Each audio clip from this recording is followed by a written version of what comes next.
എറണാകുളം ജില്ലയിൽ നവകേരള സദസ്സിൽ ലഭിച്ച പരാതികളിൽ അതിവേഗം നടപടികൾ ആരംഭിച്ചു. ജില്ലയിൽ ലഭിച്ച 40,330 നിവേദനങ്ങൾ തരംതിരിച്ച് അതാത് ഓഫീസുകളിലേക്ക് തുടർ നടപടികൾക്കായി കൈമാറിയതായി അധികൃതർ അറിയിച്ചു. പ്രാഥമികമായി സ്വീകരിച്ച നടപടികൾ അപേക്ഷകർക്ക് വെബ് പോർട്ടലിലൂടെ അറിയാൻ കഴിയും. എറണാകുളം ജില്ലയിൽ നവകേരള സദസ്സ് ഇതിനകം പൂർത്തിയായ 10 മണ്ഡലങ്ങളിൽ നിന്ന് ലഭിച്ചത് 40,330 നിവേദനങ്ങളാണ്.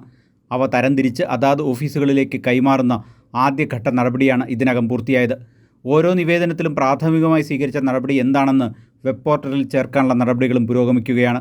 തദ്ദേശ സ്വയംഭരണം, റവന്യൂ വകുപ്പുകൾക്കാണ് കൂടുതൽ നിവേദനങ്ങൾ ലഭിച്ചത്. കളക്ട്രേറ്റിൽ എത്തിച്ച നിവേദനങ്ങൾ സ്കാൻ ചെയ്ത് പരിഹാരം കാണാൻ അതാത് വകുപ്പിൻ്റെ വെബ്സൈറ്റിൽ അപ്ലോഡ് ചെയ്യുന്ന ജോലി പൂർത്തിയായി. തുടർ നടപടി എടുക്കുന്നതിന് എല്ലാ വകുപ്പ് തലവന്മാർക്കും താലൂക്ക് ഓഫീസർമാർക്കും കളക്ട്രേറ്റിൽ പരിശീലനവും നൽകി. ADMൻ്റെ മേൽനോട്ടത്തിലാണ് അപേക്ഷകൾ തരംതിരിച്ച് എത്തിച്ചത്. നിവേദനങ്ങളിൽ സ്വീകരിച്ച നടപടികളുടെ പുരോഗതി വിലയിരുത്തുന്നതിന് വിവിധ വകുപ്പ് മേധാവികളെ പങ്കെടുപ്പിച്ച് ജില്ലാ അവലോകന യോഗവും ചേർന്നു. ഇതുവരെ ലഭിച്ച അപേക്ഷകളും അതിന്മേൽ സ്വീകരിച്ച നടപടികളും ഓരോ വകുപ്പ് ഉദ്യോഗസ്ഥരും വിശദീകരിച്ചു.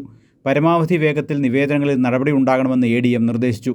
CPI സംസ്ഥാന സെക്രട്ടറിയായിരുന്ന കാനം രാജേന്ദ്രൻ്റെ നിര്യാണത്തെ തുടർന്ന് മാറ്റിവെച്ച 4 മണ്ഡലങ്ങളിലെ നവകേരള സദസ്സ് ജനുവരി 1, 2 തീയതികളിലായി നടക്കും.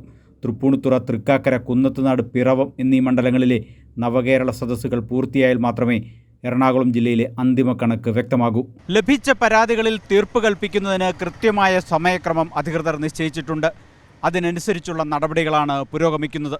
കൊച്ചിയിൽ നിന്നും സാലി മുഹമ്മദ്.